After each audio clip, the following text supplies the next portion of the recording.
أعوذ بالله من الشيطان الرجيم بسم الله الرحمن الرحيم. Saudaraku yang dimuliakan Allah Subhanahu wa taala, maka Nabi memanggil Bilal bin Abi Rabah. Bilal, ta'al, sini Bilal. Ya.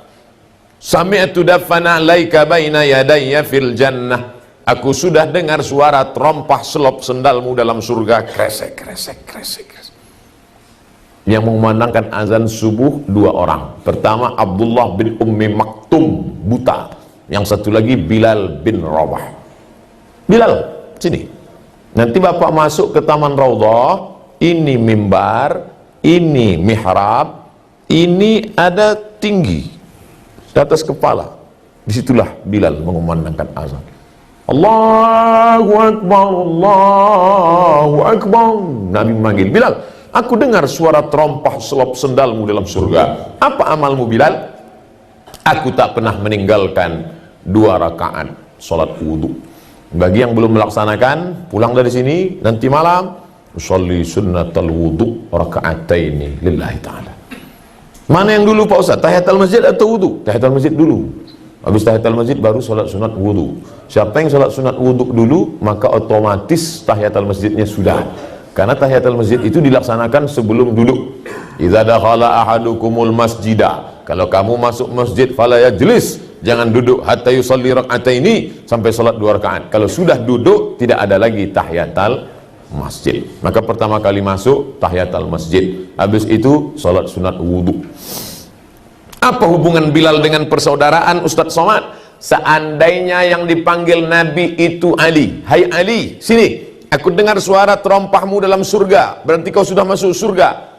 Ya enggak heran. Ali kan sepupu Nabi. Ali kan menantu Nabi. Ali kan Quraisy, anak muda, cerdas, ganteng. Andai yang dipanggil Nabi itu Utsman, aku dengar suara sendalmu dalam surga. Ya biasa aja. Utsman kan menantu Nabi. Utsman kan kaya. Seandainya yang dipanggil Nabi Umar, oh ya Umar karena dia tegap, gagah, perkasa. Seandainya yang dipanggil Nabi Abu Bakar, sini, aku dengar suara terompah sendalmu dalam surga. Ya Abu Bakar kan yang paling banyak mewakafkan hartanya. Pindah dari Makkah ke Madinah, semua biaya, ongkos transportasi, makan, konsumsi, biaya ditanggung oleh Abu Bakar Siddiq. Tapi yang dipanggil Nabi bukan Abu Bakar, bukan Umar, bukan Utsman, bukan Ali, tapi Bilal. Aku dengar suara sendalmu dalam surga. Padahal Bilal miskin, susah, melarat, budak, hamba sahaya, berkulit hitam, bukan Quraisy. Mesir, Nubia, Sudan. Mesir, Nubia, Sudan. Ada kampung kecil namanya Nubia, itu kampungnya Bilal bin Abi Rabah. Afrika Utara. Bapak Ibu tahu warna kulit orang Afrika Utara 2 saja, hitam dan hitam sekali. Banyak keluarga-keluarga saudara-saudara Bilal yang ada di Makkah, di Madinah, yang sesuku dengan beliau, orang Afrika. Itu yang dipanggil orang Afrika. Rambutnya kalau panjang sedikit, bulat-bulat seperti jagung, bibir tebal, hitam. Dia senyum, kita takut. Itu yang dikatakan Nabi. Apa makna terompahnya sudah masuk surga? Apa makna sendalnya terdengar di surga? Artinya dia dijamin Allah Ta'ala melalui wahyu kepada Muhammad SAW bahwa Bilal bin Abi Rabah masuk surga. Bukan karena kulitnya, bukan karena sukunya, bukan karena kastanya, tapi karena amal dan kesucian hatinya. Ternyata Bilal nampaknya kasar, rambutnya keribu, kulitnya hitam, tapi hatinya lembut luar biasa. Bilal berhati lembut. Di mana lembutnya hati Bilal Ustaz? Meninggal Nabi Muhammad sallallahu alaihi wasallam, Bilal tak lagi sanggup mengumandangkan azan di Masjid Nabawi. Maka Bilal pun pindah ke Syam. Di Syam lah dia. Meninggal Nabi, naiklah Abu Bakar Siddiq. Dengan debat yang luar biasa. Tempat berdebat itu namanya Saqifah Bani Sa'idah. Saqifah, tempat yang ada atapnya. Kalau sekarang balai pertemuan seperti ini. Saqifah dari kata saqaf. Saqaf artinya atap.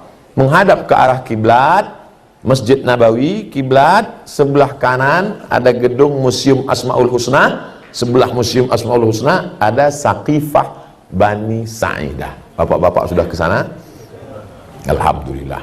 Sengaja pemerintah Saudi Arabia, tanah termahal di dunia Makkah Madinah, kalah tanah Las Vegas, tapi tanah ini tidak boleh dibangun hotel. Untuk menghormati apa? Karena disinilah perdebatan sahabat untuk mengangkat pemimpin setelah Nabi Muhammad sallallahu alaihi wasallam. Nabi Muhammad sudah meninggal. Siapa penggantinya? Bukan penggantinya sebagai nabi, bukan. La nabiyya ba'dah, tak ada nabi setelah dia, tapi menjadi pengganti kepemimpinan Islam. Itu pentingnya Islam mengangkat pemimpin. Kata orang Makkah, yang akan menjadi pemimpin adalah Umar.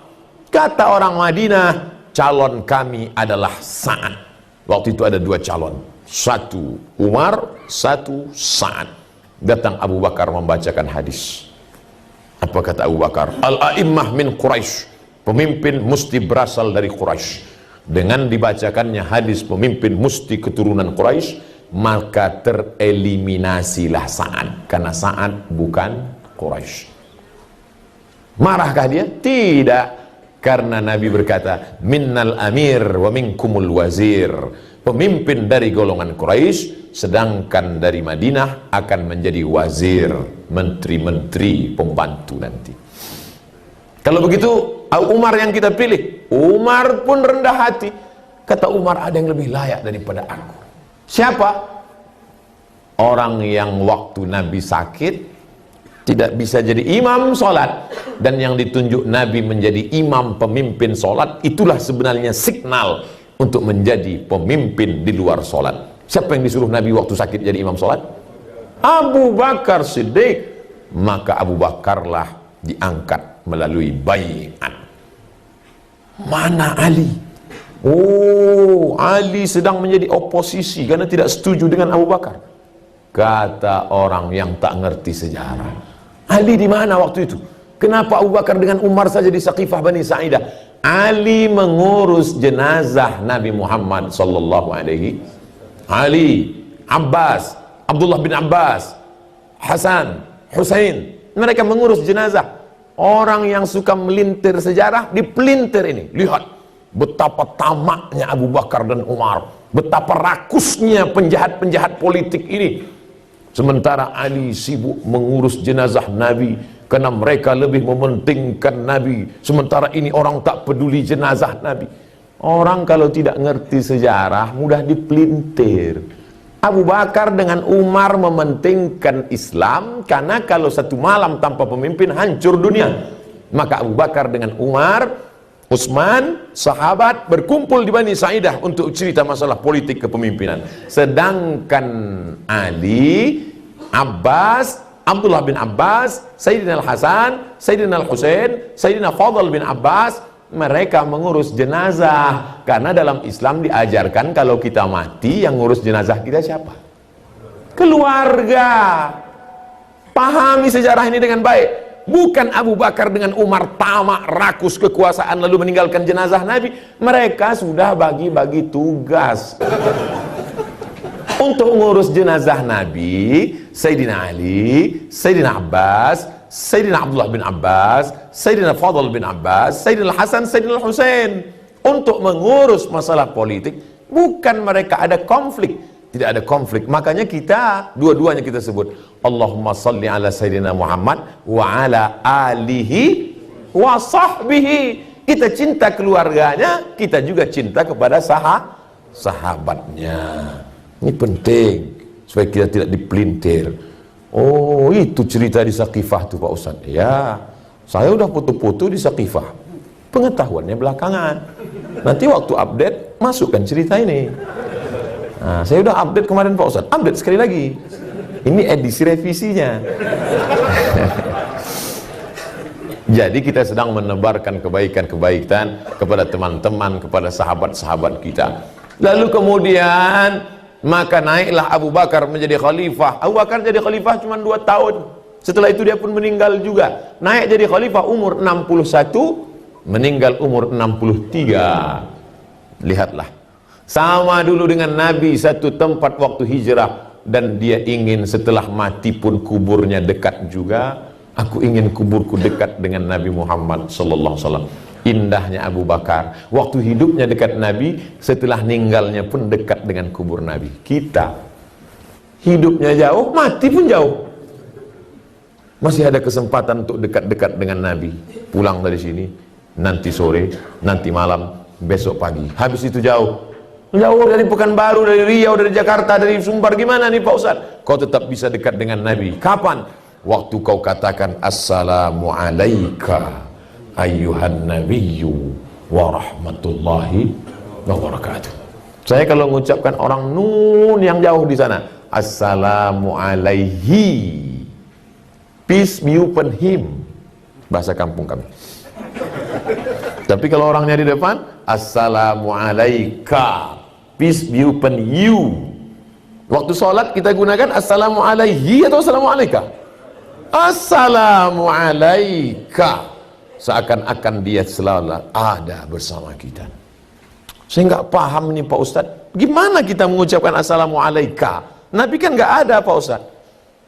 Apa kata ibu ketika suaminya meninggal dunia, lalu kemudian acara wisuda anak, kata kameramen, fotografer, Bu, bapaknya mana? Dia sudah pergi meninggalkan kami. Kenapa ibu tidak menikah lagi? Dia tetap ada bersama dengan kami, walaupun sudah lama meninggalkan kami. Yang maksud bersama itu jasadnya atau semangatnya? Semangatnya, spiritnya, jiwanya. Begitulah orang kalau sudah cinta, dia tak pernah mati. Almar'u ma'aman ahab, orang akan selalu bersama dengan siapa yang dia cintai. Begitulah cinta Bilal bin Abi Rabah. 2 tahun Nabi meninggal dunia, Bilal tetap bertahan, tak sanggup dia mengumandangkan azan. Naiklah Umar bin Khattab. Abu Bakar meninggal, naik digantikan oleh Umar bin Khattab. Umar meminta, Bilal, ini orang Madinah sudah rindu mendengar suaramu Bilal, datanglah ke Madinah Bilal. Kata Bilal, bagaimana aku mau azan? Dulu sebelum azan aku ketuk dulu dinding kamar itu. Kamar itu, kamar yang di samping Raudhah itu, sebelum azan Bilal mengetuk dulu, Assalamualaikum ya Rasulullah. Waalaikumsalam. Sudah boleh aku azan kumandangkan? Apa kata Nabi? Aqimis salah. Aqimis salah. Makanya kalau ada khatib naik ke atas mimbar hari Jumat, aqimis salah, itu artinya komatlah, bukan tegakkan salat. Pernah juga saya dengar khatib mengucapkan aqimus salah. Aqimu artinya komatlah kalian semua.